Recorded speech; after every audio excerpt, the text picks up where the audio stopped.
That is reproductive health. ठीक, reproductive health, health according to अगर हम WHO की डेफिनेशन देखेंगे, हेल्थ जो है, what do you mean by health? Health according to WHO, that is the World Health Organization, World Health Organization, World Health Organization reproductive health की भी definition दी है, जैसे कि उन्होंने डिफिनेशन दी है किसकी? हेल्थ की। सिमिलरली WHO ने वो रिप्रोडक्टिव हेल्थ की क्या दी है? डेफिनेशन दी है। ठीक, उन्होंने क्या बोला है? रिप्रोडक्टिव हेल्थ जो है ये एक स्टेट है, wellbeing of physical, mental, social, emotional and behavioural wellbeing of an individual. So according to WHO, reproductive health is actually the state of well-being.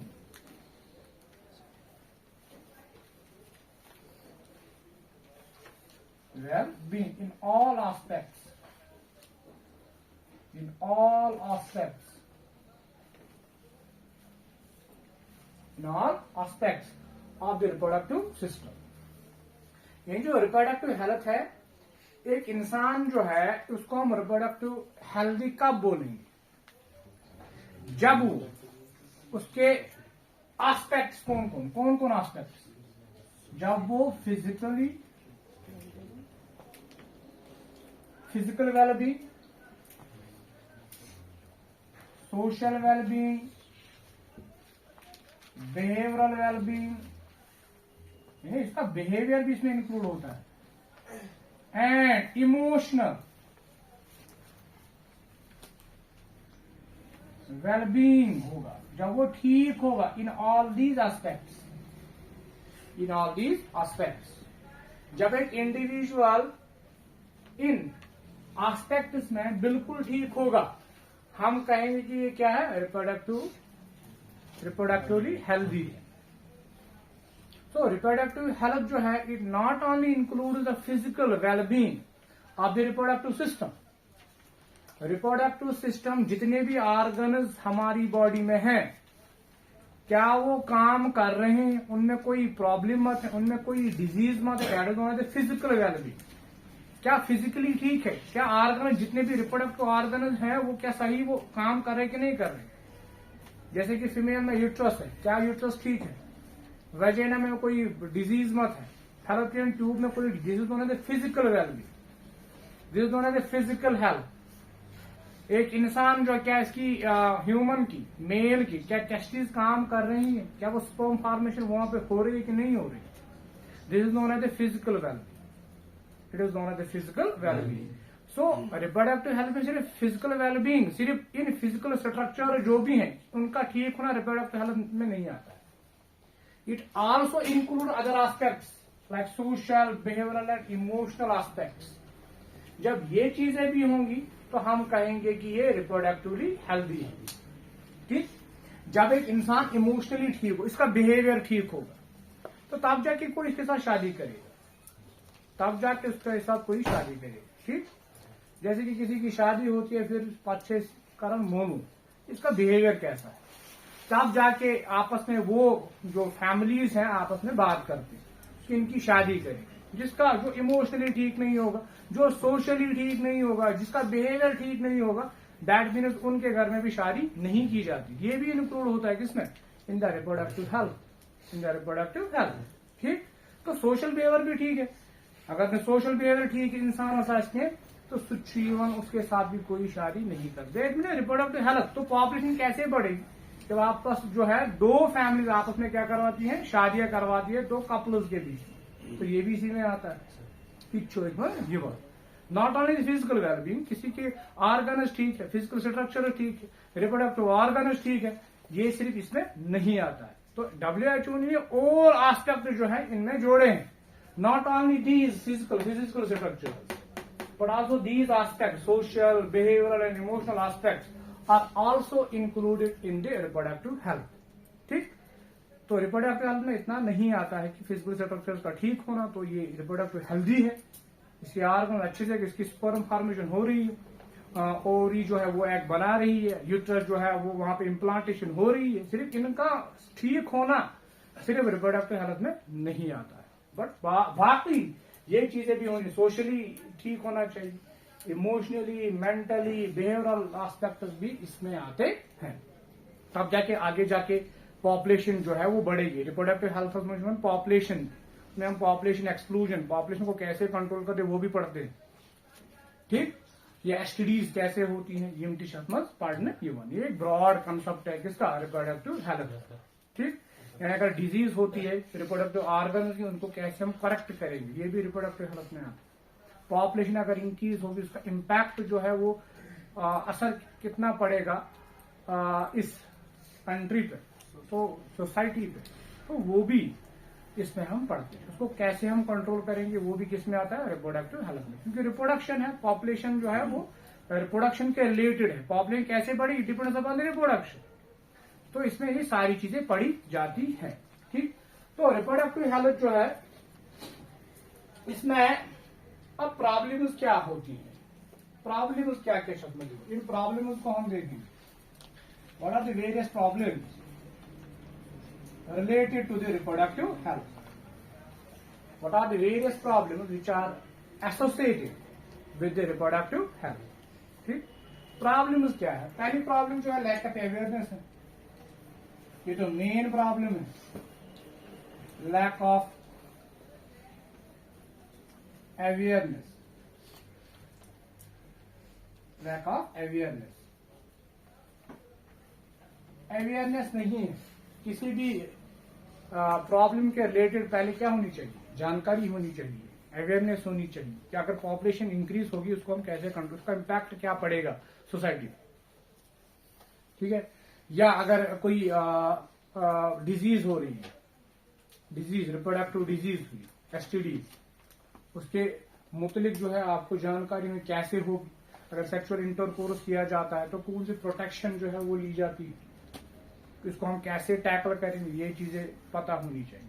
अगर न पाई उसने it will lead to the disease, जो sexual intercourse बहुत सारी problems होती है, अगर अवेयरनेस नहीं है, अगर जानकारी नहीं है, it will lead to the problem, it will lead to the problem, it will lead to the disease, it will lead to the disease. तो लैक ऑफ अवेयरनेस है। रिप्रोडक्टिव हेल्थ के बारे में आपको अवेयर होना चाहिए कि कैसे जब सेक्सुअल इंटरकोर्स करते हैं कोई प्रॉब्लम मत, जैसे कि एड्स है, एड्स होती है acquired immunodeficiency syndrome, it is a sexual transmitted disease. अगर नॉलेज नहीं है इसके बारे में कैसे होती है ये कुछ डिजीज गसन, so it will lead to the death of an individual. समझ में आ रहा है। तो प्रॉपर हाइजीन, जैसे कि फीमेल में मेंस्ट्रुएशन होती है, ब्लीडिंग होती है, उस दौरान कौन सी प्रिकॉशंस लेने पड़ते हैं, जब तक ना अवेयर हो इन चीजों के बारे में तब तक ये क्या करेगा, क्रिएट प्रॉब्लम्स करेगा। तो ये एक मेन प्रॉब्लम है related to the reproductive health. So lack of awareness is the first problem. Second क्या problem is lead to, that is the population exclusion. ये मेन प्रॉब्लम है, हमने पढ़ा भी होगा, ये भी एक मेन प्रॉब्लम है। पॉपुलेशन का ज्यादा होना, ठीक। पॉपुलेशन कैसे बढ़ती है, जब दो कपल्स आपस में रिप्रोडक्शन करते हैं, तो रिप्रोडक्टिव हेल्थ में ये भी आती है। Main problem population exclusion, population का ज्यादा बढ़ना, नॉर्मल से ज्यादा बढ़ना, इसका इम्पैक्ट क्या पड़ता है सोसाइटी पे, पूरे कंट्री पे, ये तो आपको पता ही होगा, ठीक। इसकी इकोनॉमी पे असर पड़ता है, प्रॉपर फैसिलिटीज अवेलेबल सामने का रिसोर्स खत्म डिप्लीट, तो इसका इम्पैक्ट जो है पूरे सोसाइटी पे पड़ता है, ठीक। और एक मिथ्स है, सोसाइटी में बहुत सारे मिथ्स हैं, मिसकंसेप्शंस हैं, मिथ्स हैं, सुना, मिथ्स एंड मिसकंसेप्शंस,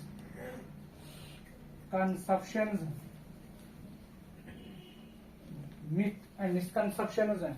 जो चीज नहीं होती है, जो चीज नहीं होती उसको हम मानते हैं, ठीक है। जो चीज नहीं होती, जिस चीज ने आशी पदपन ये हुई, this is known as a myth, this is known as a myth. हमारे कंट्री में ज्यादातर मिथ्स ही हैं ना, myth related also to related to the reproductive health, related to the reproductive health.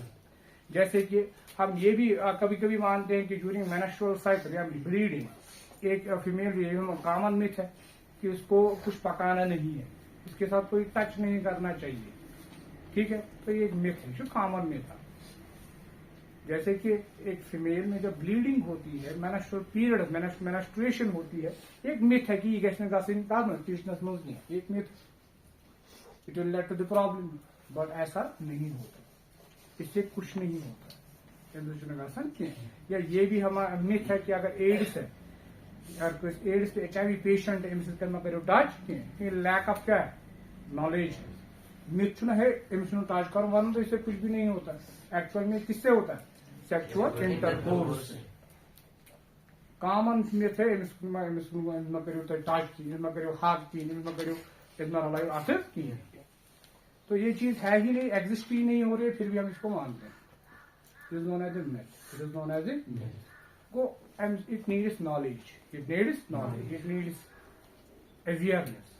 So एक बड़ी प्रॉब्लम है, जिनकी क्या प्रॉब्लम जो एसोसिएटेड है विद रिप्रोडक्टिव हेल्थ, क्योंकि ये चीजें होंगी, लैक ऑफ अवेयरनेस होगा, बहुत सारी वारिया चीज नहीं है, अवेयरनेस नहीं है रिगार्डिंग द रिप्रोडक्टिव हेल्थ, तो वारिया चीज नहीं। पॉपुलेशन एक्सप्लोजन होगा रिप्रोडक्शन की वजह से, जब हम कंटिन्यू रिप्रोडक्शन में इसमें कोई स्ट्रैटेजी ऐसी नहीं होगी जिससे हम कट डाउन करेंगे पॉपुलेशन, इसका इम्पैक्ट बहुत ज्यादा पड़ेगा किस पे, सोसाइटी। तो बहुत सारी प्रॉब्लम है, मेन प्रॉब्लम है, मिथ्स है, मिसकंसेप्शन है जो हमारी सोसाइटीज में होती है, तो ये रिलेटेड टू रिप्रोडक्टिव हेल्थ, ठीक। अब इन प्रॉब्लम्स के हल करने के लिए स्ट्रैटेजीज हों, स्ट्रैटेजीज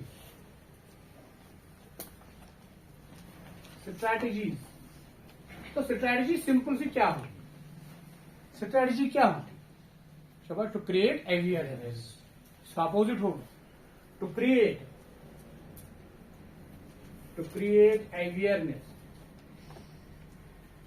अवेयरनेस को क्रिएट करना regarding the STD,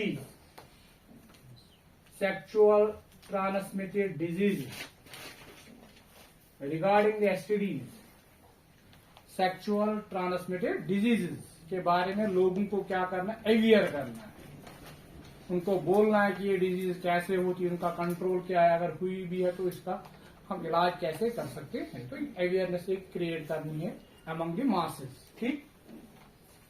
and second ये अवेयरनेस रिगार्डिंग मेंस्ट्रुएशन, ब्लीडिंग, उस दौरान कौन सी हाइजीन कंडीशन मेंटेन करें, तम साथ कौन कौन सी चीजें करनी है, उस रिलेटेड जो है अवेयरनेस जो है, इसके बारे में लोग जो है इतराते हैं कि अगर ये कास्ट होना इस बात नहीं अजीब हूँ न बात, जब तक अवेयरनेस हो तन अवेयरनेस आए तो प्रॉब्लम क्रिएट गई।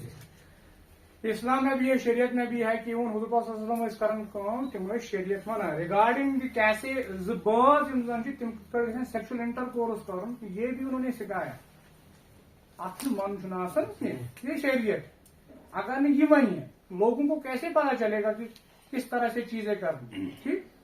तो कह चीज इट नीड्स अवेयरनेस, अवेयरनेस लुकन कर लग पास, ठीक। तो ये चीजें अगर नहीं बोली जाएंगी, it will create a problem in the female.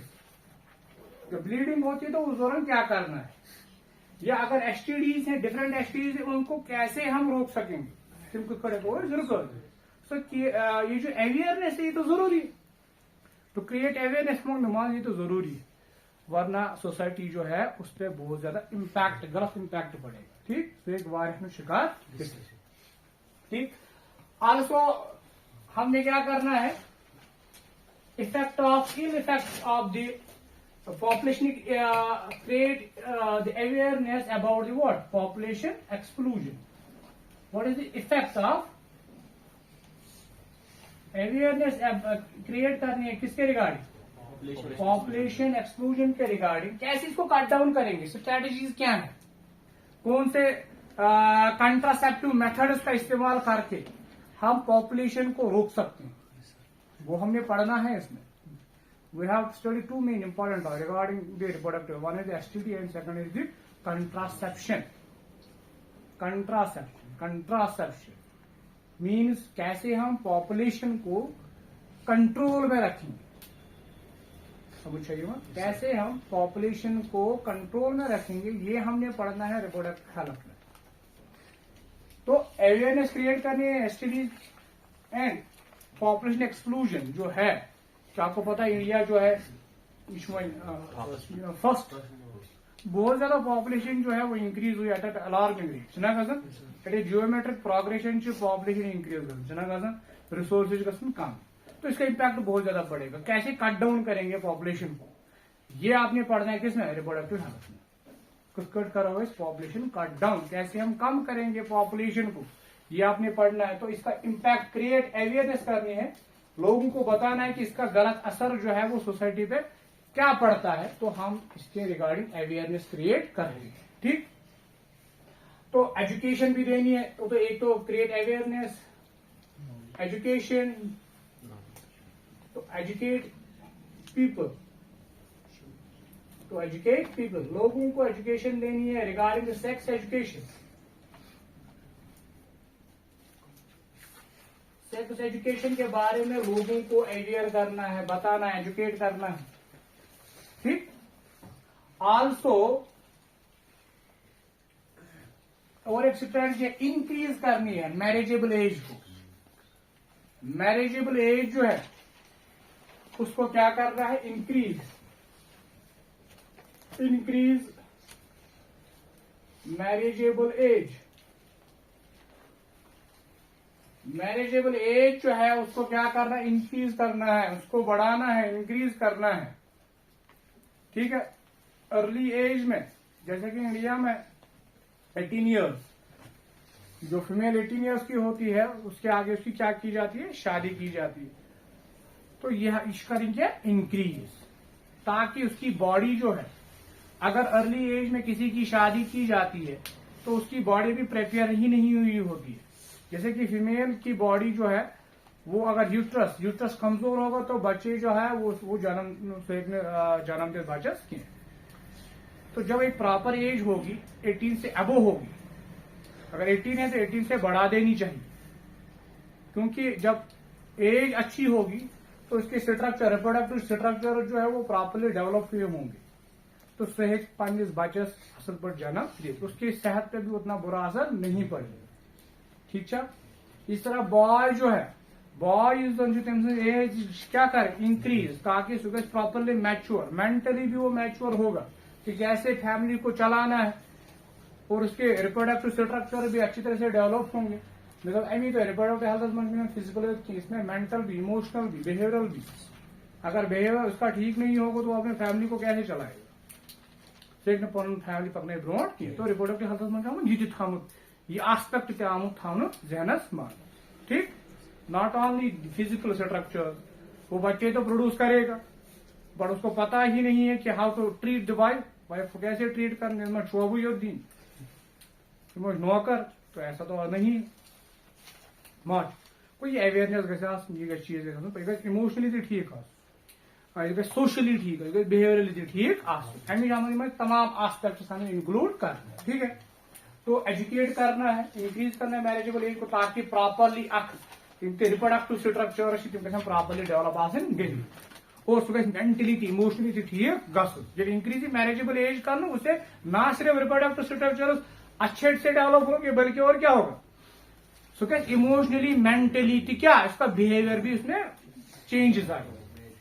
वह करो शुर से खान तमिस पाई शायद नजम शायद रास्त गरवार, तमिस पाई फैमिली को सपोर्ट कैसे किया जाता है। बच्चे पैदा करना सिर्फ इसमें नहीं है, इसमें एक फैमिली को सपोर्ट करना है। तो जितना से बोर्ड गए, जितना से बिहेवियरली ठीक है, जितना से मेंटली ठीक है, सोशली ठीक है, सोसाइटी के साथ कैसे डील करना है, सोशल बिहेवियर जब तक ना उसका ठीक होगा तब तक उसकी शादी नहीं कर देनी चाहिए। तो इंक्रीज जब मैरिजेबल एज की जाएगी तो इन चीजें हम पाने ऑटोमेटिक। ठीक, अब इस रिप्रोडक्टिव हेल्थ में हमने पढ़ना है दो चीजें। मैंने कहा कि how to cut down the population, how to cut down the population को कैसे हम कट डाउन करेंगे, एंड और एसटीडीज जो है सेक्सुअल ट्रांसमिटेड डिजीज जो है उनको हम कैसे कंट्रोल करेंगे, उनके बारे में हमने पढ़ना है। वो हम पढ़ेंगे किसमें, नेक्स्ट वीडियो।